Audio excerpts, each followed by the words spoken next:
Bom dia, são exatamente 7h41 da manhã e tem uma razão para esse vídeo existir. A história começa com um post no canal de mais ou menos 2 semanas atrás. No post, Yuta Okkotsu de Jujutsu Kaisen derrota Jotaro Kujo de Jojo com extrema facilidade, como se ele fosse merda.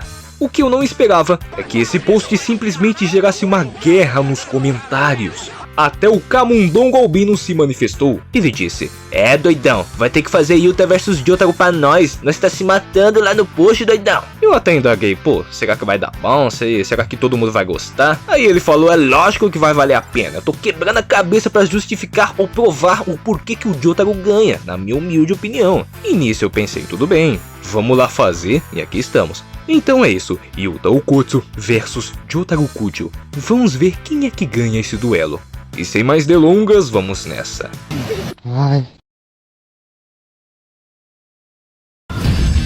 Vamos começar por Força Bruta e AP, ou Capacidade Destrutiva. Iniciando com Jotaro Kujo e seu melhor feito de força bruta, no episódio em que ele derrota High Priestess. Trata-se de um stand de longo alcance, pequeno em sua forma base e capaz de caber dentro da boca de um homem adulto. Mas ele pode assumir uma forma gigantesca, isso porque ele consegue se fundir com qualquer tipo de material inorgânico, metal, vidro, plástico e etc. E até mesmo o próprio fundo do mar, que foi o que ele fez, absorvendo propriedades de minerais e outros materiais. E é dito que seus dentes ficaram mais duros que diamante, sendo basicamente impenetráveis. Mas aí veio o Jotaro, e na base do ele consegue destruir os dentes indestrutíveis. Aqui dá pra ver que os dentes do stand são quase do mesmo tamanho deles. E se nós pegarmos a altura oficial de Jotaro Kujo, 1,95 m, dá pra assumir que os dentes eram pelo menos próximos à sua altura, ou até um pouco maior. E se eles são tão duros ou até mais que um diamante, passando facilmente de 100 gigapascais, então considerando a energia de fragmentação e a destruição de todos os dentes com essa mesma resistência, cada soco do Star Platinum vai ter quase 2 toneladas de TNT de potência. Isso é uma pancada nível prédio grande. Isso, um soco, não é o valor total, porque se considerarmos um valor máximo, esquece o mínimo, vamos no máximo. Se ele aplicar 300 socos em 5 segundos consecutivamente, a energia total seria de aproximadamente 540 toneladas de TNT, claro, levando em conta um Star Platinum em seu auge, né? Isso dá uma energia de aproximadamente multi-quarteirão mais. Só para você entender, isto é 3,6% do poder da bomba de Hiroshima. Mas na parte 4, temos o stand Red Hot Chili Pepper, e quanto mais eletricidade ele absorve, mais forte e mais rápido ele fica. E em certo momento ele absorve toda a energia de Morioh, superando momentaneamente o Crazy Diamond. Ainda assim, ele é inferior a Jotaro Kujo, mesmo com todo esse poder. E isso é afirmado mais de uma vez pelo usuário do Chili Pepper. Star Platinum é considerado o stand supremo, o maioral em resistência, força e precisão. Na parte 6 também é afirmado que Star Platinum superou o Dio Brando. O mesmo Dio Brando que sem stand defletiu os ataques do Emerald Splash, ficando bastante implícito que ele pode vencer um stand desse nível apenas na força bruta, sem usar o Ardo. E claro, ele bate de frente com o Star Platinum, sendo dito até mesmo como superior ou melhor. Mas enfim, voltando ao Chili Pepper, a cidade de Morioh tem aproximadamente uns 3 km de diâmetro e abriga 58 mil habitantes. Se quase 60 mil pessoas moram lá, então a cidade deve consumir cerca de 150 a 300 megawatts. E se o stand absorve a energia consumida por um dia inteiro, a energia equivalente que ele vai absorver é 1,7 kiloton de TNT. E com apenas isso, Chili Pepper já se torna nível vilarejo. No entanto, se ele absorvesse a energia de 1 hora inteira da cidade, então aí já muda para 300 megawatts, o equivalente a 258 toneladas de TNT, o equivalente a multi-quarteirão, sendo este o valor mínimo. E mesmo assim, Star Platinum leva o título de stand mais poderoso da parte 4, independente do poder de Chili Pepper naquele momento.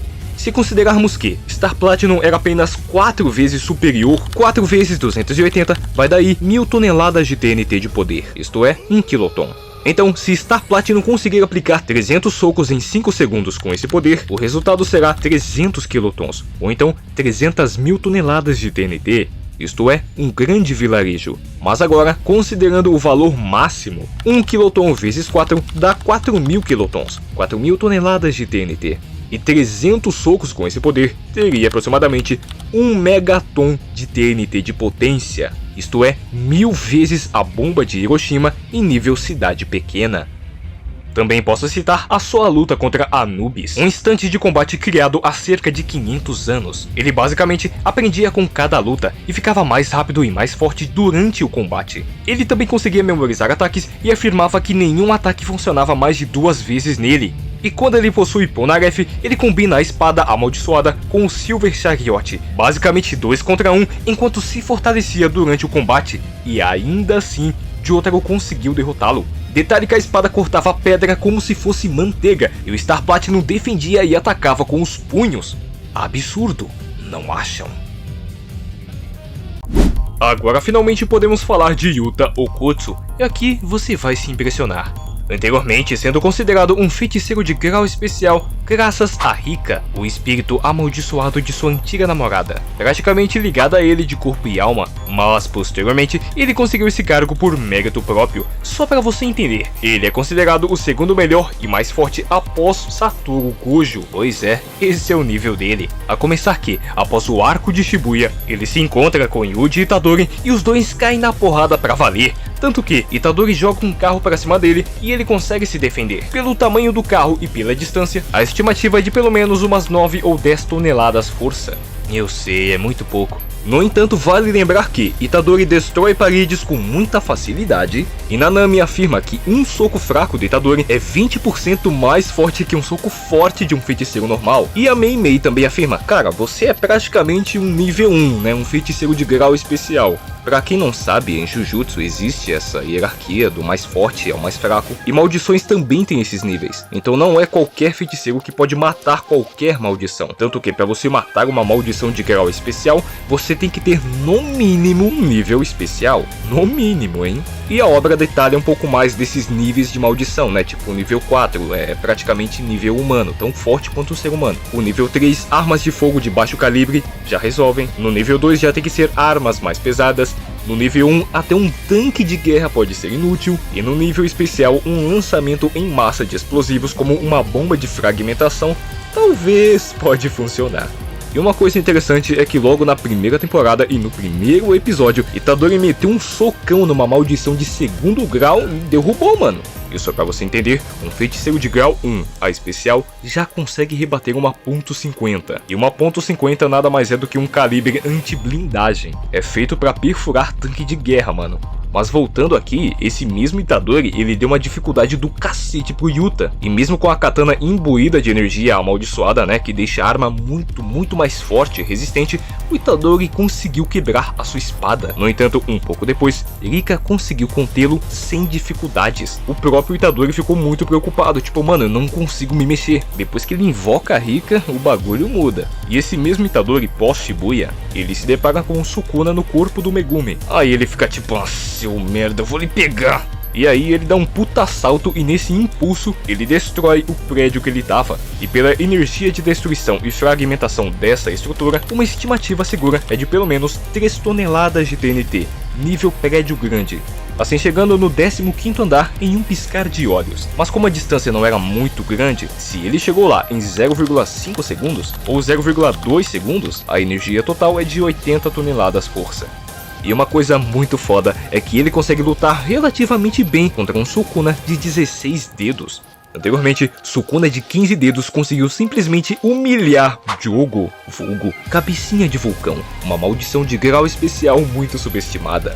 E com uma lava extremamente forte, ele conseguiu derreter um quarteirão inteiro, meu amigo. E depois ele pegou 2 prédios e tentou esmagar o Sukuna, meu irmão. Energia multi-quarteirão fácil. Mas o melhor feito foi a invocação de um meteoro. Este conseguiu causar uma boa destruição em Shibuya, cobrindo vários quarteirões, mas ainda inferior a Sukuna. Se considerarmos que o impacto e o calor chegaram a pelo menos 1 km de distância, levando em conta perdas ou não perdas, o ataque é de pelo menos nível vilarejo mais. E o Yuta se escala a tudo isso muito facilmente. Ele já provou muitas vezes que pode sim lidar com maldições de grau especial. Exemplo disso é a maldição Kroroshi, um participante dos jogos de eliminação, liberto pelo Geto somente para isso. E durante a luta, o Yuta teve dificuldades, tipo, caramba mano, esse bicho é forte pra cacete. E mesmo não lutando com tudo de si, né, não usando a Rika e as outras técnicas que ele tem, ele consegue vencê-lo, simplesmente isso. Mas também posso citar sua luta contra Ryu Ishiguri. Essa aqui é interessante. Ryu Ishiguri é da colônia de Sendai e o participante dos jogos de eliminação com o maior nível de energia amaldiçoada. Nesse aspecto, ele é semelhante a Yuta, que também tem muita, mas muita energia amaldiçoada. Tanto que ele já foi confundido com o Gojo por conta disso. E essa foi uma das lutas mais difíceis pro Yuta. Esse caba realmente estava colocando muita dificuldade e muita pressão. Nessa luta ficou claro que os dois são opostos. Ambos têm muita energia amaldiçoada, mas o Yuta ele é mais versátil em técnicas. O Ishiguri é mais físico, mais porradeiro. Tanto que, mesmo usando o máximo de si com a Rika e toda a sua energia amaldiçoada, ele só fica um pouco abaixo do Ishiguri. E o próprio Ishiguri consegue aguentar mais de um golpe da Rika e continuar ativo sem muitos ferimentos. E mais, ele consegue revidar e deixá-la no limite. E só lembrando que a Rika é uma ameaça a uma cidade inteira. E é ressaltado que se ela estivesse nos domínios de Geto, 99% dos feiticeiros iriam de Vasco.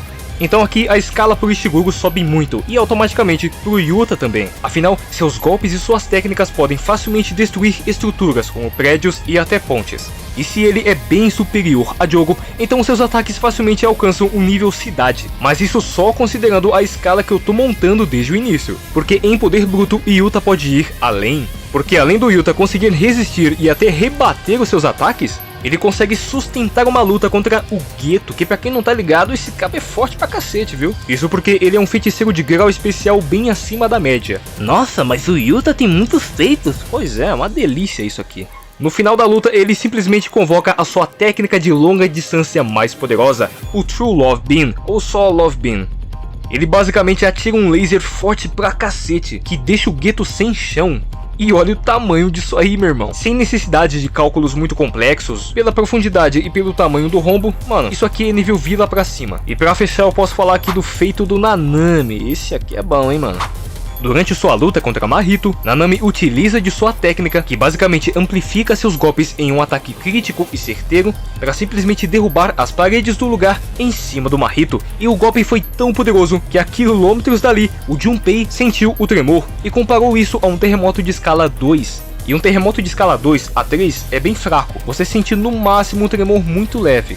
Tudo bem que não foi com um soco, um ataque físico, foi com a sua técnica. Ele não pode fazer o mesmo se desse um soco no chão. Ainda assim, isso dá a Nanami um poder de 300 toneladas de TNT, basicamente multi-quarteirão.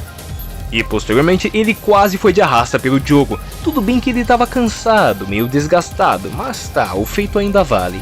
E o Diogo, vocês estão ligados, não preciso repetir a escala. Então em potência de ataque, força bruta e versatilidade, Yuta Okkotsu é superior. Por mais que ele seja assim muito forte, não é cada soco que equivale a nível cidade. É a energia total de 300 socos consecutivos, no intervalo de tempo de 5 segundos, e considerando também que ele é muito, mas muito superior ao Chili Pepper. Não é questão de ser fanboy, tipo, eu gosto mais dele, logo ele vence. Não, é lógica. Se comparado com o Yuta, Jotaro não tem feitos muito bons, e isso vai piorar, você vai ver. E agora vamos à velocidade. Isso é polêmico, hein? A começar que, Jotaro tem muitas citações que o seu stand é mais rápido que a luz. Em qualquer fonte ele é o mais rápido, mais forte e o mais preciso. E não são hipérboles e falácias porque simplesmente tem muitas provas dentro da obra. Exemplo é o Polnareff, que pode reagir ao enforcado, que se move na velocidade da luz. Isso porque é um stand que depende muito de reflexos. Então ele se move exatamente como luz para ir de um reflexo ao outro. Outro exemplo é o Chili Pepper. Isso é afirmado primeiramente em um guia oficial de Jojo, ao qual Chili Pepper aumenta sua força e velocidade conforme mais energia ele vai absorvendo. E também é afirmado dentro da obra pelo Koichi. Chili Pepper se move a essa velocidade e apenas Jotaro pode acompanhá-lo. Mas um feito ainda melhor é quando Polnareff é possuído pelo Anubis. Esse stand basicamente aumenta a força do usuário e todos os seus atributos, incluindo a sua velocidade. Então se o Polnareff já conseguia acompanhar o stand na velocidade da luz, agora ele reage a alguém que está ao dobro ou até o triplo dessa velocidade. Se Star Platinum fosse apenas 5 vezes mais rápido que a luz, sua velocidade de reação seria de aproximadamente 5 bilhões de quilômetros por hora. Parar um tiro a queima-roupa é piada. Mas voltando para Yuta, os feitos aqui não são tão impressionantes, mas são mais diversos. A começar pelo feito de Maki que reagiu a Naoya. Com a sua técnica de se mover em 24 frames, se ele toca em alguém, a pessoa fica parada por um período de 1 segundo. E quando ele a tocou, ele se afastou por mais ou menos uns 2 ou 3 quarteirões, voltando até ela depois de 1 segundo. Mas então Maki se vira, dando um puta socão nele, prevendo seu ataque pelas costas. Se ele se distanciou mais de 100 metros, porque pela imagem foi sim, bem mais que isso. Se ele voltou depois de 1 segundo, a velocidade vai ser Mach 50. Mas ainda temos o feito do Toji, que se eu não me engano é bem diferente do mangá. Durante a luta contra o Megumi, ele reagiu aos raios de Nue, que dentro da obra são raios verdadeiros. Se ele reagiu aos raios a uma distância muito curta, e considerando raios de plasma reais, o resultado é Mach 228. Mas o melhor feito foi com Hajime Kashimo, no final do mangá de Jujutsu Kaisen. Ele ataca Sukuna usando sua técnica de ondas eletromagnéticas, que só para você entender tem a velocidade da luz. Mas Sukuna reagiu e rebateu com um desmantelar. Desconsiderando Jujutsu módulo, esse é o melhor feito de velocidade que tem. E quem é que reage a Sukuna durante uma luta? Yuji Itadori e Yuta Okkotsu. E no geral, isso é tudo que ele pode oferecer de velocidade. E aqui é onde a mãe chora e o filho não vê. Em velocidade de reação, Jotaro Kujo é muito, mas muito superior. Mas em velocidade de locomoção, Yuta é muito, mas muito superior. Yuta consegue se afastar e se aproximar mais rapidamente e de forma mais eficiente. No entanto, se ele se aproximasse, ele não conseguiria reagir a Jotaro. É simples. Se o Yuta ataca, Jotaro consegue reagir. Mas o inverso não acontece. Porque sim, ele conseguiu reagir ao Sukuna, mas veja só, é um Sukuna nerfado, e ele estava junto do Itadori. Então um Sukuna 100% no gás, meu amigo, ele não aguenta. No 1v1, é 2 sanfonadas, acabou o forró. Mas agora é decisivo, e a gente vai pro mais importante de todos. Agora vamos para poderes e habilidades. Vamos ver o que cada um tem de melhor. E vamos começar com... foda-se. Não tem por que ficar perdendo tempo, Yuta Okkotsu é muito superior nesse quesito. As únicas habilidades relevantes do Star Platinum é o seu Star Finger, que ele estica o dedo e dá uma dedada, mano, não tem mistério. E a mais importante é o The Word, ou Zawardo. Ele vai lá e fala Zawardo, aí... E aí com isso ele para o tempo completamente por 5 segundos. E ele só consegue fazer isso uma vez a cada alguns segundos. Já o Yuta nem se fala, tem habilidade pra cacete. Começando pela técnica de energia amaldiçoada reversa, com essa técnica ele basicamente consegue se regenerar durante o combate. Só que isso depende muito do usuário porque gasta muita energia. Só que como o Yuta tem muita energia amaldiçoada, isso meio que não é um problema. Ele também tem a Rika, que anteriormente era uma maldição, mas agora é um Shikigami. Ele pode ativá-la por somente 5 minutos, mas com ela ele tem acesso a todas as suas técnicas e armas, além de conseguir copiar outras técnicas se consumir uma parte vital do usuário. Para técnicas mais simples, uma parte do corpo, mas para uma técnica muito forte, aí tem que ser um puta pedaço bem importante. A fala amaldiçoada. Após ativar essa técnica, ele basicamente dá um comando tipo fique parado ou se jogue do precipício e a pessoa obedece. Só que isso não é tão simples. Se a pessoa for mais forte, tão forte ou ter uma força considerável, ele meio que vai receber um dano por conta disso. Justamente porque não é uma técnica ilimitada. A manipulação do céu, essa aqui é muito útil. Ele basicamente transforma o céu, o espaço, em uma superfície tangível, distorcendo tudo como se fosse uma lente. Isso permite com que ele redirecione ataques, altere trajetórias, crie novos ângulos ou então use isso como defesa. O Jacob's Leader é basicamente um ataque de luz ou energia. Ao atingir o alvo, ele consegue extinguir Jujutsu, ou então técnicas amaldiçoadas, e de quebra dá um dano no cara. O G-War Staff é uma técnica que permite com que ele veja movimentos futuros. Depois de cumprir condições com sangue ou páginas de mangá, ele usa sua katana para prever os movimentos do alvo, se tornando mais ágil e mais sagaz no combate. É tipo o Aki do Chainsaw Man. O desmantelar é um corte invisível, que atinge corpos ou então objetos inanimados, e a sua vantagem é que ele se ajusta automaticamente de acordo com a resistência e quantidade de energia amaldiçoada do usuário. Por fim, a sua expansão de domínio, o Authentic Mutual Love. Ele cria um campo cheio de pilares em forma de cruz, e com incontáveis katanas cravadas no chão. Yuta pode escolher uma técnica copiada para colocar um efeito garantido na barreira, e as outras técnicas copiadas ficam distribuídas aleatoriamente nas katanas, e só o Yuta pode ativá-las. Ainda que cada katana é destruída após o uso, existe um número ilimitado delas em todo o seu domínio. E vale comentar uma coisa muito importante: a expansão de domínio aumenta os atributos do usuário. Não é lá essas coisas, tipo 10 vezes, mas aumenta. Agora sim, vamos para a luta real, vamos ver o que aconteceria aqui. Pelo que eu analisei, isso aqui é uma luta muito 50-50, dependendo da ocasião ou situação. Um pode eliminar o outro facilmente, porque tipo assim, se o Jotaro conseguir manter a curta distância, ele vence. Comparado ao Star Platinum, o Yuta não tem tempo de reação o suficiente e seus ataques não são tão rápidos assim. Então se por um acaso a luta for limitada a um corpo a corpo a curta distância, o Jotaro leva vantagem, porque essa é a fraqueza do Star Platinum, ele não consegue se estender a mais de 2 metros. Então se o Yuta conseguir manter a distância, ele pode vencer, tanto pela fala amaldiçoada, o clivar, o desmantelar, enfim, tem muitas opções, porque uma fraqueza muito forte é que o Jotaro ele ainda é um humano comum. Então se por um acaso, imaginando aqui, se a Rika conseguisse manter o Star Platinum ocupado, o Jotaro não ia conseguir fazer nada, porque o Yuta não depende da Rika para lutar. Então se por um acaso tivesse só o Jotaro e o Yuta, já era pro menino Jojo.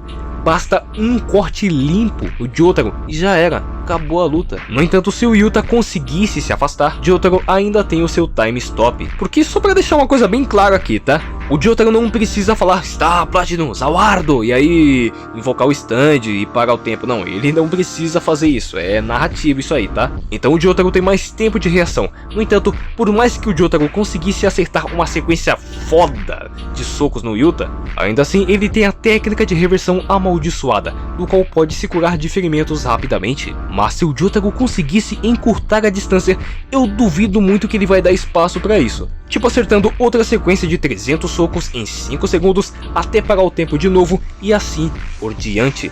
O Yuta não vai aguentar. Então por mais que a luta seja muito 50-50, realmente é bem equilibrado, um pode eliminar o outro facilmente. Na minha opinião, quem teria mais vitórias é o Jotaro, mas eu diria com dificuldades, não seria tão fácil assim. Mas isso só seria possível se ele fosse rápido, se ele não desse espaço pro Yuta e continuasse atacando sem pudor.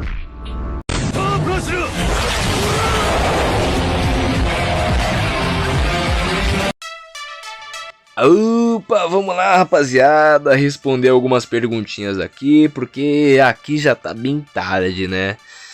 Eu tô um pouquinho com sono já, amanhã vou ter que acordar cedo, né? Mas dá pra responder algumas perguntinhas aqui hoje, né?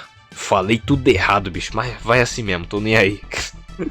Companheiro aí, Power Red, e ele perguntou o meu top 5 personagens infantis mais poderosos, sem ser deuses, Marvel, DC ou Toon Force. Ah, mano, sem Toon Force? Pô, logo os melhores tem Toon Force. Posso colocar aqui o Pica-Pau Biruta, as meninas super poderosas, o Cebolinha, quando ele ganha os poderes de um deus, né? Tipo, ele tira um fio de cabelo e aí com isso ele faz um desejo, né? Tipo, eu desejo que o Cascão vire um menino limpo. Aí vai lá e vira realidade, tá ligado? Aí depois o Pyrolito com poderes de um deus e bem, o nome já é autoexplicativo. E por fim, o Lich, o melhor vilão da Cartoon, na minha opinião. Companheiro aí, Gatsu, ele basicamente perguntou sobre a velocidade do trem-bala, se realmente é na velocidade da luz. E bom, eu já fiz um cálculo a respeito disso e não deu exatamente a velocidade da luz, mas foi bem alto, se liga aí.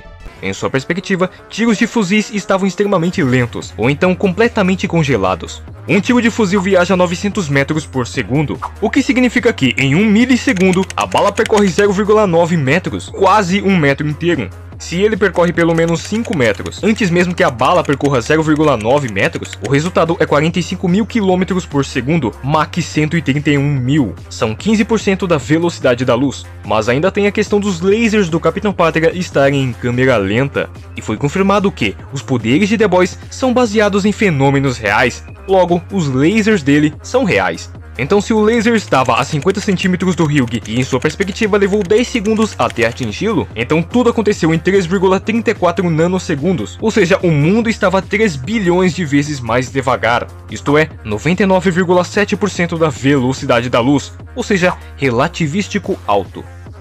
Companheiro aí, Bruxinho Fernandes, ele me perguntou: Yoshi, se você escolher qual você seria, herói, vilão ou anti-herói? Quais seriam seus dilemas? E se você estivesse na DC? Se você fosse do universo DC, quais vilões você mataria? Bom, tipo assim, mano, eu realmente gosto muito de heróis que são genuinamente bons, tá ligado? Tipo o Superman e outros mais. Eu só acho muito perigoso e também eu sou muito desconfiado com essa coisa de segunda chance, tá ligado? Tipo, você dá chance pra um criminoso que cometeu um crime muito cabuloso, tá ligado? Tipo, você não mata ele, você dá uma segunda chance, você só prende ele, tá ligado? Tipo, mano, eu acho isso tão perigoso e tão, sabe, tão impreciso, porque absolutamente nada impede que o cara vai mudar, vai melhorar e tudo mais. Então, dependendo do crime, é óbvio, né? Não é um ladrão de galinhas que vai, sei lá, ser queimado vivo, não é isso que eu tô falando não. Mas eu sou mais adepto a um anti-herói que tem o pé mais pro lado do herói, tá ligado? Poderes eu escolheria o combo do Superman, são simples mas bem versáteis. E claro, são muito maneiros. Agora vilões da DC que eu mataria, pô mano, Coringa, mata essa praga, mano. Não fica colocando na prisão, mata. Pinguim também, né? Tem que levar essas pragas tudo pro caixão. Companheiro aí, anti-edits, trem-bala, HQs ou série, quem vence? O da série vence, sem dúvidas. Ele é mais forte, mais rápido, mais resistente, mais inteligente, mais experiente, ele luta melhor. Ele é pra mim o trem-bala definitivo. O das HQs ele é mais lento, se limitando mais a Mark III, ele é mais fraco, mais burro, mais inexperiente, mais jovem, imaturo, enfim, é tudo de ruim. Companheiro Rudy, ele tem aí 4 perguntas, faz tempo que ele não pergunta, mas ele tá aí. Abraço meu querido, valeu. Primeira pergunta é, o N de não tenho boca, mas preciso gritar. Onde eu escalo ele? Bom, na lore, ele é um supercomputador que superou todas as IAs e tecnologias do mundo. Se ele tiver acesso a todo o armamento da humanidade, então ele tem acesso a Tsar Bomb, que tem poder simplesmente de nível montanha. Aí a segunda pergunta do companheiro é, assisti o anime do Pretoriano, Super Crooks, e fiquei confuso, os poderes dele não parecem aleatórios, você pode me explicar? Então, mano, é que na verdade eles são sim aleatórios, é porque é roteiro, mano, roteiro. Porque tipo assim, os poderes deles são ligados a uma carta de baralho, então ele pega esse maço, ele tira uma carta e vem um poder aleatório. Mas o que acontece é que o roteiro força para que venha só poder bom.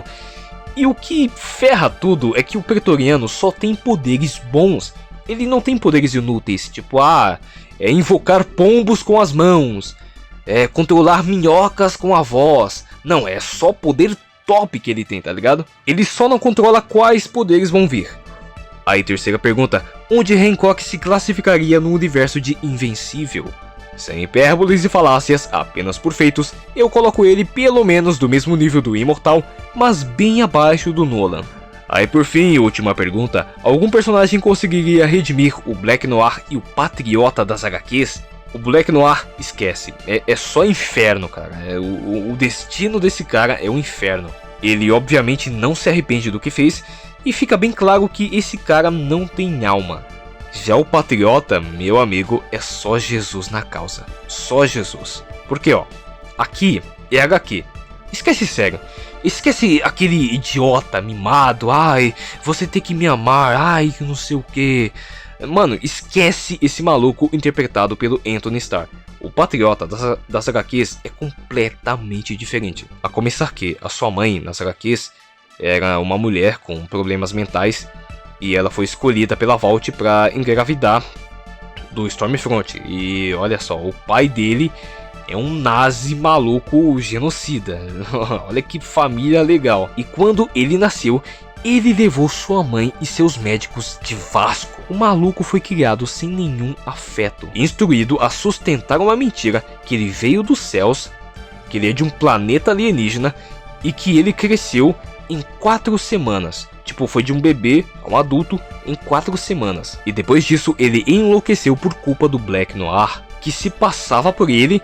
E mano, ele enviava fotos de coisas horríveis que ele fazia E o Homelander pensava, caramba, eu sou um monstro, eu fiz tudo isso e eu não me lembro, minha nossa senhora. E aí por conta disso ele enlouqueceu. Mas aqui vem uma coisa muito interessante, a própria HQ fala que se ele não tivesse enlouquecido, e se ele tivesse sido criado por uma família que o amasse, ele teria sido um herói de verdade. Olha só que coisa. Não, é sério, isso é muito louco. Ele realmente teria sido bonzinho, um herói de verdade. Assim como na série, ele também teria sido um cara legal, um herói, se ele fosse criado pelas pessoas certas. Isso é uma coisa que torna o personagem do Homelander muito mais trágico, né? Uma coisa bem louca. Mas é isso aí, mano. Eu sou o Yoshi, vou ficando por aqui. Espero que você tenha gostado do vídeo.